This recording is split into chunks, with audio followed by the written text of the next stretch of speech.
Good morning everyone. এই চা খাচ্ছি সকালবেলা। এই চাটা খেয়ে সকালে ব্রেকফাস্ট বানাবো, ব্যাংকে যাব।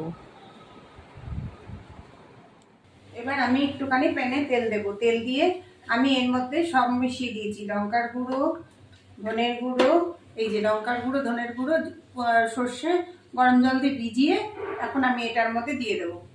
তারপর নামানোর সময় সর্ষে তেল দিয়ে দেবো। এবার দিয়ে দিলাম, একটু জল দেবো সামান্য। জল যদিও বা লাগে না, আমি তাও জল দিচ্ছি।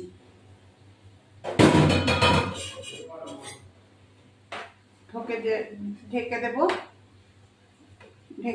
এবার হতে থাকুক।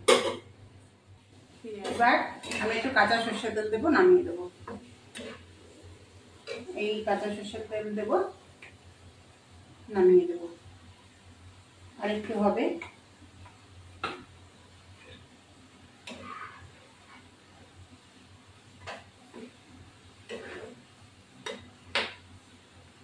আর একটু হবে, নামিয়ে দেবো। চিংড়ি ভাপাটা হয়ে গেছে, নামিয়ে দিলাম।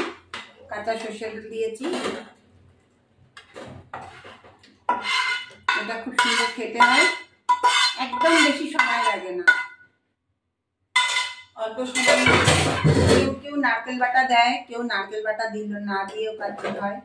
সর্ষে বাটা, আদা, জিরে গুঁড়ো, ধনের গুঁড়ো দিলেও। যাই হোক, এই যে আপনারাও ট্রাই করে দেখবেন। আমার ভিডিওটি ভালো লাগে লাইক, শেয়ার, সাবস্ক্রাইব করবেন। এই দেখুন কালারটা দেখেছেন, অসাধারণ। এই হলো মাছ, চিংড়ি মাছ ভাপা। চিংড়ি মাছ ভাপা সবারই ভালো লাগে, সর্ষে দিয়ে ভাপা, সবাই খেতেও টেস্টি লাগে। নেক্সট এই দেখো আমাদের ভাত হয়েছে। আর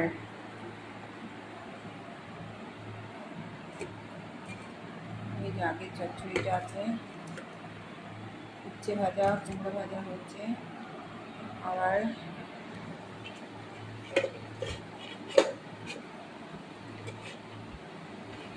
ট্যাংরা মাছের ঝোল, কপি দিয়ে আলু দিয়ে ঝোল।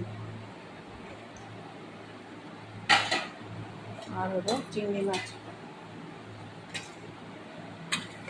ভোলা মাছ, চিংড়ি মাছ আছে। এই হলো চিংড়ি মাছ। এখন আমি খেতে বসবো। এই আমার উচ্ছে ভাজা আর হলো শাক ভাজা, এখন আমি খাচ্ছি।